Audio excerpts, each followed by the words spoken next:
Stai ascoltando Controradio.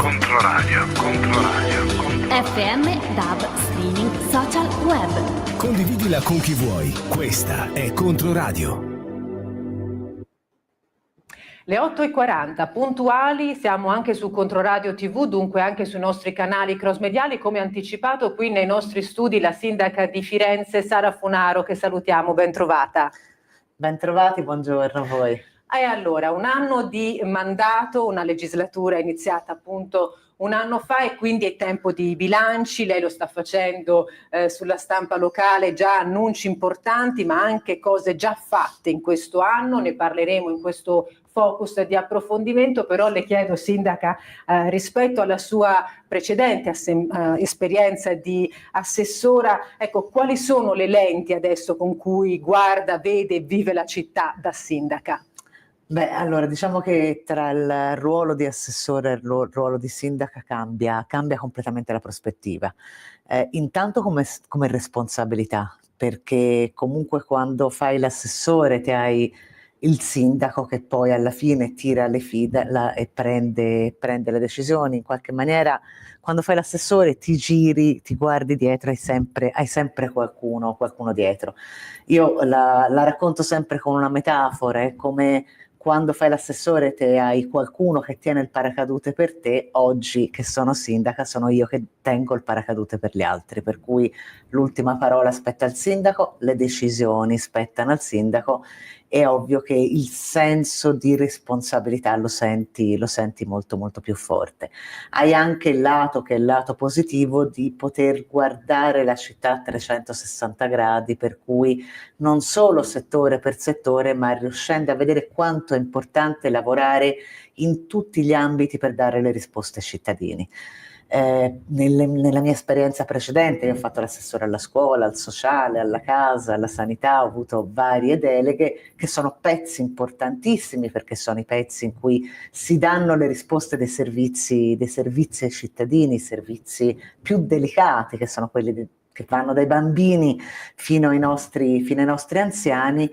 È chiaro che guardare con una prospettiva più complessiva e integrare le priorità che ci sono in città insieme a questi, dalla trasformazione della mobilità nella città, dal grande tema dei cambiamenti climatici, del piano del verde che dobbiamo implementare, il recupero dei contenitori nella nostra città per dare risposte, insomma avere una visione d'insieme, anche cercare di mettere in campo le misure per equilibrare tra turismo e residenti, altro tema importante. Mese dopo mese stiamo cercando di capire e intravediamo dalle scelte politiche e amministrative che la Giunta sta prendendo, che sta assumendo una visione di città che sì era esposta nella campagna elettorale, nel suo programma elettorale di coalizione, però la strada non può essere immediata anche nell'affrontare i vari temi, poi parleremo anche della gestione e della sostenibilità del turismo. Oneri e onori, però lei diceva fra gli oneri anche quello di vivere giornate come queste di caldo torrido con una cantierizzazione spinta. Oggi si parla sulla stampa locale di troppi cantieri, il caso di Ponte all'Indiano insomma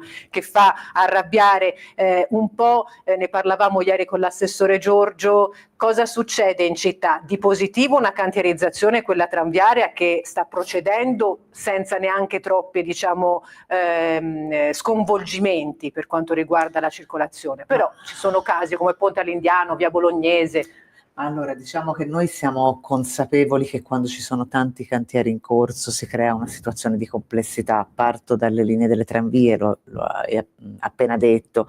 Le linee delle tranvie sono un cantiere che impatta tanto, perché impatta su un pezzo importante di città.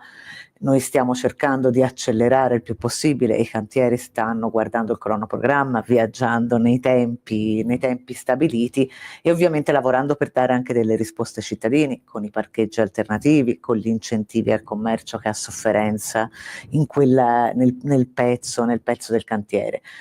È chiaro che poi ci sono tutta una serie di lavori che sono anche programmati dall'amministrazione comunale e lavori anche che sono programmati in parte dai privati, in parte dalle aziende che fanno i sottoservizi come Publiacqua, mi viene da pensare in via Bolognese, che sono lavori che sono già stati programmati nel tempo, ma soprattutto che devono essere fatti nel periodo estivo, nel periodo di chiusura delle scuole, per impattare un po' meno rispetto alla situazione di complessità che c'è quando le scuole sono aperte, chiaramente con tutte le famiglie che accompagnano anche i bambini a scuola. Siamo consapevoli che si crea un disagio ai cittadini e cerchiamo di ridurlo al minimo possibile, ma il tema è anche migliorare non solo le strade, i marciapiedi, ma anche i servizi nella nostra città. Porto l'esempio concreto di via Bolognese. Via Bolognese è un cantiere che è iniziato l'estate scorsa, che terminerà quest'estate, dove grazie anche ai fondi PNRR verranno cambiati tutti i sottoservizi. Questo permetterà poi di non avere ogni tot mesi la strada che si chiude perché ci sono delle perdite o ci sono dei problemi. Ecco, questo è un intervento che oggi impatta, per il quale noi ovviamente ci scusiamo per il disagio con i cittadini e cerchiamo di ridurlo al minimo possibile, ma poi il risultato dovrebbe portare a una situazione che è una situazione dopo di tranquillità.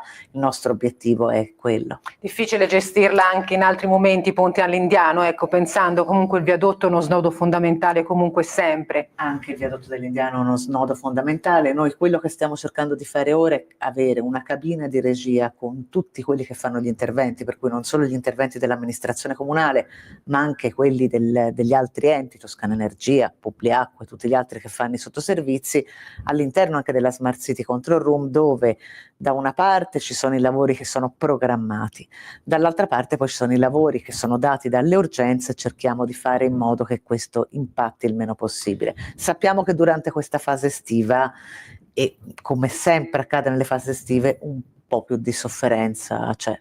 Ecco, questa interconnessione tra i vari ambiti che dia modo di vedere una narrazione, no, della città e delle cose che vengono fatte non solo per un obiettivo, è un po' quello che intravediamo anche dal punto di vista dei temi trasporti, sicurezza, ovvero gli autobus di notte, l'annuncio che lei ha fatto e che ha suscitato anche tanto entusiasmo perché c'è un bisogno reale, non solo che riguardi i giovani, ma che riguarda proprio il sistema trasportistico in città, in una città degna, insomma, di una capitale europea, ma anche un attraversare la città per renderla più sicura, quindi è un doppio binario. Assolutamente sì, noi lavoriamo in realtà su un triplo binario. Da una parte il tema dell'attraversare la città, dall'altra parte il tema della sicurezza e il tema della sostenibilità, perché sono tre assi che vanno avanti insieme. Perché incentivare l'utilizzo del trasporto pubblico ovviamente può portare a meno auto su strada, per cui anche da un punto di vista sia di sostenibilità della mobilità, sia da un punto di vista di sostenibilità ambientale dà una risposta. Avere la città in cui i mezzi si muovono in più ore del giorno e della notte ti dà la possibilità anche di avere la città più vissuta, per cui questo è un dato sicuramente positivo in termini di presidio e una risposta ai nostri cittadini. Tra l'altro la proposta, non solo con il primo pezzo che è già partito, dei bussini elettrici in centro fino a mezzanotte, dei parcheggi limitrofi al centro a un euro che estendiamo fino alle 2 di notte, proprio per dare la possibilità ai cittadini di non entrare nel centro storico ma di parcheggiare in questi parcheggi. La proposta che ho appena lanciato, che ovviamente ci vorrà un po' di tempo per realizzarla, ma sulla quale stanno lavorando, di far viaggiare gli autobus la notte, vanno proprio in questa direzione, quello di incentivare sempre di più l'utilizzo del trasporto pubblico e dare risposte ai nostri cittadini, perché ci sono tanti cittadini che lavorano la notte, ci sono i cittadini che lavorano negli ospedali, che vanno in fabbrica presto, quelli che lavorano nei locali, che lavorano nei ristoranti e che quando escono dal lavoro, se hanno un mezzo pubblico per loro è una risposta. I nostri ragazzi, i nostri cittadini che vogliono vivere la città e vogliono utilizzare il trasporto pubblico anche la sera, stiamo cercando di andare a rispondere a delle esigenze dove in realtà non è che ci siamo inventati qualcosa, ma abbiamo lavorato durante il periodo della campagna elettorale a una campagna di ascolto delle esigenze dei cittadini. Oggi stiamo mettendo in pratica queste esigenze dei nostri cittadini, anche di realtà che erano, che sono nella coalizione con noi. Ieri proprio Volta ha fatto un post in cui questi temi li aveva posti. È ovvio che dai momenti di ascolto emergono quelle che sono le esigenze e le risposte che devono essere date. Se noi vogliamo avere una città che sia una città interconnessa, che sia una città vissuta e che sia una città più sostenibile, la prima cosa su cui investire è su un trasporto pubblico, sia sulle tranvie e sia del TPL, che sia efficiente, perché questa è la prima risposta da dare. Tra le richieste che lei avrà recepito e anche tra gli impegni che aveva preso c'era lo spostamento dei bus turistici, i pullman su Lungarno Pecori Giraldi, le tante polemiche rispetto all'impatto che avevano e la sostenibilità torna tra i temi, il malumore adesso preoccupazione per lo scenario e il contraccolpo economico che potranno avere i commercianti della zona di Santa Croce, le guide turistiche. Certamente un cambiamento ci sarà. Come lo motiva questo cambiamento e soprattutto cosa dice a situazioni che manifesteranno soprattutto in questa fase iniziale di avvio una sofferenza? Ma allora, intanto questo è un tema di cui si parla già dalla campagna elettorale, per cui non è da oggi che è venuto fuori, ma è un tema che viene fuori già. Io mi ricordo che già nella campagna elettorale si parlava del disagio che c'era con i pullman nel Lungarno e della necessità di andarli a spostare, per cui è un tema che va avanti da tempo. Oltre a questo ci sono i cantieri della tranvia, per cui c'è anche un'esigenza oggettiva. Io penso che la soluzione che abbiamo trovato, che è la soluzione di spostare i bus alle cascine, ha tutta una serie di benefici. Da una parte sicuramente col fatto che far vivere sempre di più le cascine e dare comunque un presidio lì. Dall'altra parte abbiamo il presidio fisso della Polizia Municipale. Come sappiamo, il punto delle cascine, come era sul Lungarno, è un punto di arrivo e poi i pullman devono andare a parcheggiare da un'altra parte. Avendo il presidio fisso, ovviamente si può andare a verificare che questi passaggi vengano fatti. Dall'altra parte c'è un tema anche di attraversamento della città, per cui impatta anche meno sul traffico della città, e questi sono sicuramente tutti dati positivi. Gli altri stalli che ci sono in città non sono cambiati, questo è l'unico che è cambiato. Siamo consapevoli, perché ovviamente c'è stato un confronto con gli assessori e con le realtà del territorio, che ci sono alcune preoccupazioni. Io penso che lì è tutto un lavoro da fare sul far visitare la città e i pezzi del centro storico in maniera diffusa, e su quello ci deve essere ovviamente un impegno da parte di tutti, ma la decisione di andare a spostare i bus alle cascine, ovviamente oggi, che inizierà oggi e con le motivazioni che ho portato, secondo noi è una scelta di buon senso, e una scelta soprattutto che va a dare una risposta, perché chiunque passava dal Lungarno e vedeva la situazione che c'era capiva che non era più sostenibile. Lei ci sta dicendo la decisione è presa, spieghiamo come, però non è che è calata dall'alto, vediamo cosa accadrà e saremo in ascolto e pronti a intervenire. Siamo sempre in ascolto e continueremo a essere in ascolto, però era una decisione necessaria quella.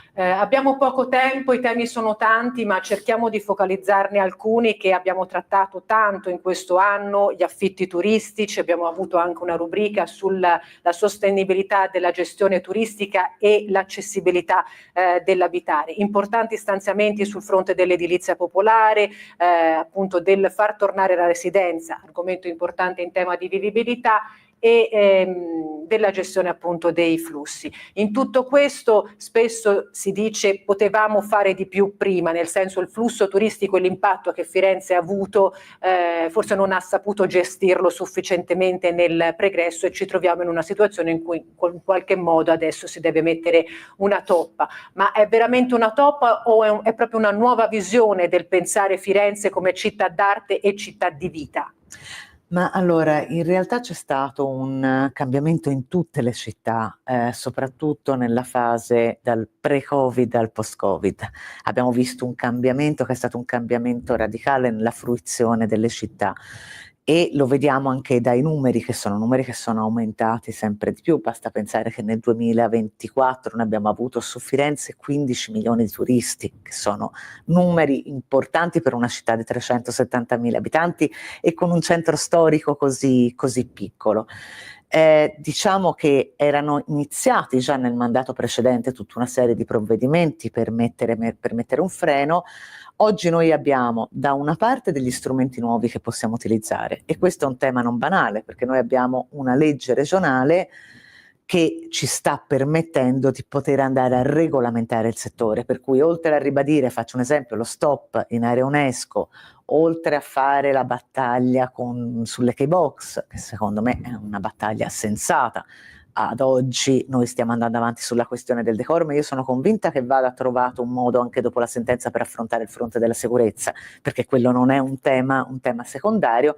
Con la legge regionale noi abbiamo degli strumenti che possiamo mettere in campo, e li vogliamo mettere in campo perché, io lo voglio dire chiaramente, in una città come Firenze, che è una città che ha sempre investito negli anni, basta pensare al piano di Fanfani e La Pira sull'abitare, proprio dell'isolotto, una città che ha sempre investito sull'abitare, non ci possiamo ritrovare in una situazione in cui gli affitti brevi sono il doppio delle case popolari in questa città. Dobbiamo intervenire in questo senso, per cui da una parte con interventi sulle politiche abitative, con social housing, con le risposte per tutte le fasce anche di età dei cittadini, con risposte di risorse aggiuntive. Noi abbiamo messo 20 milioni sulle case popolari per le ristrutturazioni, 20 milioni aggiuntivi rispetto alle risorse che già c'erano. Abbiamo messo 4 milioni sul contributo affitto per dare un sostegno ai cittadini, e stiamo lavorando su varie forme di social housing, e vogliamo sviluppare anche all'interno della caserma Lupi di Toscana altre risposte, sia da un punto di vista di edilizia popolare che di edilizia residenziale sociale. Dall'altra parte dobbiamo lavorare per una regolamentazione, per mettere un perimetro di regole e anche di limiti al tema degli affitti brevi, per aiutare il mercato ad essere accessibile, perché oggi noi abbiamo una città dove ci sono difficoltà di accessibilità per le famiglie e per i lavoratori e per gli studenti anche. Veniamo invece al tema della Pergola, il Teatro della Toscana. La mobilitazione anche di piazza in qualche modo sua e di Massini è stata forte nel momento di un annuncio importante, una stagione di respiro internazionale del Teatro della Pergola e del Teatro della Toscana, all'indomani di un annuncio o comunque di l'ipotesi di un declassamento che ancora non è in veste ufficiale. Ci conferma che lei non ha ancora i verbali di tutto questo, però insomma è uno scenario inquietante. Ieri con il professor Sacchettini abbiamo parlato di un teatro capovolto che forse davvero viene visto dalla lente della politica. Lei la sente come una punizione nei confronti di Firenze? Ma guardate, io sto ai fatti, e i fatti sono molto chiari. Non è mai successo nella storia dei teatri che in una commissione di 7 membri 3 membri si dimettano. È la prima volta in assoluto che succede. E si dimettono con motivazioni ben precise, perché quello che abbiamo letto dai quotidiani, a noi non sono arrivate comunicazioni ufficiali ad oggi, per cui io sono nella fase di attesa, ma 3 membri che si dimettono dicendo che il motivo per cui si sono dimessi è la volontà di declassare da Teatro Nazionale a Teatro di Città il Teatro della Toscana, con, come loro hanno sottolineato, motivazioni pretestuose. Io mi faccio una domanda e mi do una risposta. È chiaro che la nostra reazione è stata molto dura, e non poteva che essere una reazione molto dura, perché io, da sindaca di questa città e da presidente del Teatro della Toscana, io farò di tutto sempre per difendere il Teatro della Toscana e per difendere la città di Firenze, sempre, questo lo farò sempre. E chiedo ovviamente spiegazioni, vediamo che comunicazioni arriveranno. Se dovessero essere confermate queste comunicazioni, noi andremo avanti, anche perché qualcuno mi deve spiegare com'è possibile che un teatro come quello che abbiamo, e un teatro che ha presentato una programmazione anche di alto livello, possa perdere 20 punti, perché si parla della perdita di 20 punti su 29 per essere declassati. È un qualcosa che non sta in piedi neanche da un punto di vista tecnico, oltre che politico. Per cui noi continueremo a tenere alta la tensione. Quando il ministro Giulia è venuto a Firenze, io ho chiesto la possibilità di incontrarsi, spero che ci sarà questo incontro per potersi confrontare, ma il Teatro della Toscana, il lavoro che sta portando avanti Massini con grande generosità e passione, e con grande professionalità, e la nostra città noi la difenderemo sempre. Abbiamo visto anche i cittadini e le cittadine che hanno sentito tutto questo, anche perché davvero in questi ultimi mesi c'è stata una partecipazione con la scuola di scrittura che ha dimostrato una sintonia anche di bisogni culturali rispetto non solo a quel luogo, ma Massini ha intercettato un bisogno e andrebbe valorizzato nel giusto modo. Guardate, noi stiamo vivendo un momento in questa città, che io lo sento, di grande fermento culturale. Un momento molto positivo. Basta andare al Teatro del Maggio e guardare quante persone ci sono. Basta andare alle iniziative che ha iniziato a portare avanti Massini, basta guardare la programmazione che ha creato, la programmazione di livello che attira le persone, basta guardare le nostre realtà culturali, il Museo del Novecento, Palazzo Strozzi, sono realtà che sono vissute oltre che dai visitatori, soprattutto dalla città e dai cittadini, e c'è una grande voglia di partecipazione. Io penso che tutte le istituzioni in un momento come questo dovrebbero lavorare insieme, sostenere e spronare queste realtà a fare sempre di più, perché sono una risorsa straordinaria per la nostra città.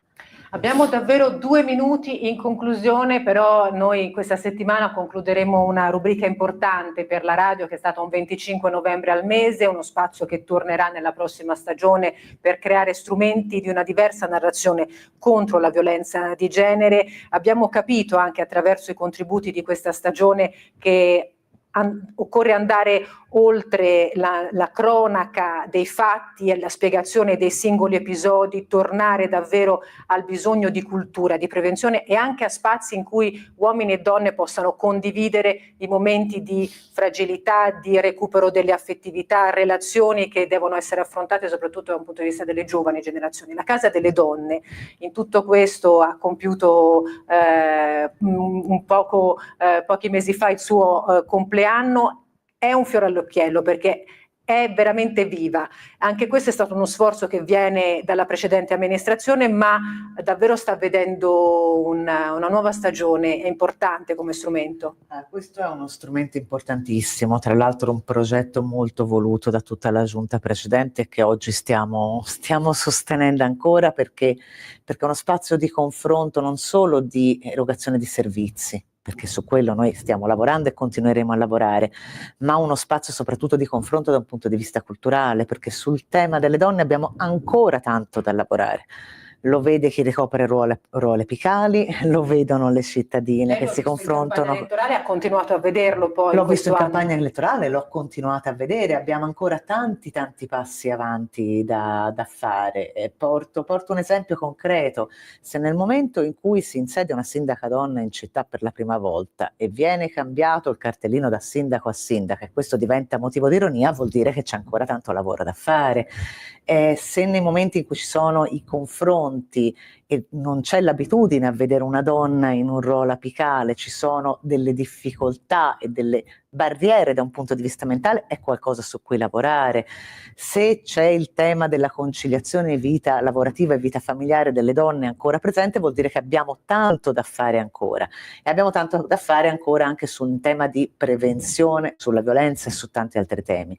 Per questo noi abbiamo investito sulla Casa delle Donne e per questo stiamo investendo tantissimo sui servizi di welfare e sulle opportunità. Faccio un esempio concreto: oltre a aver allungato i centri estivi a settembre per i bambini, perché quella è una risposta, lavorare sull'allungamento dei nidi proprio per dare risposte alle famiglie, creare spazi anche di socialità e di lavoro dove dare una mano alle famiglie. In via Palazzolo, dove noi faremo il polo 06, per cui con il nido e la scuola dell'infanzia faremo anche uno spazio di coworking per le mamme che hanno bisogno di stare lì. Dobbiamo lavorare su più fronti, sul fronte culturale, sul fronte delle risposte. Via Palazzuolo, anche questo è un grandissimo tema con una grande prospettiva di rigenerazione, lo racconteremo, naturalmente non ci fermiamo qui, questo era un focus diciamo di fotografia e analisi di un primo anno di mandato, un flash secco. Lei è contenta della sua giunta? Io sono contenta del lavoro che stanno portando avanti, stanno lavorando molto, molto in squadra. Chiaramente ci sono persone alla prima esperienza e persone con più esperienza, ma sono determinati e appassionati e lavorano bene.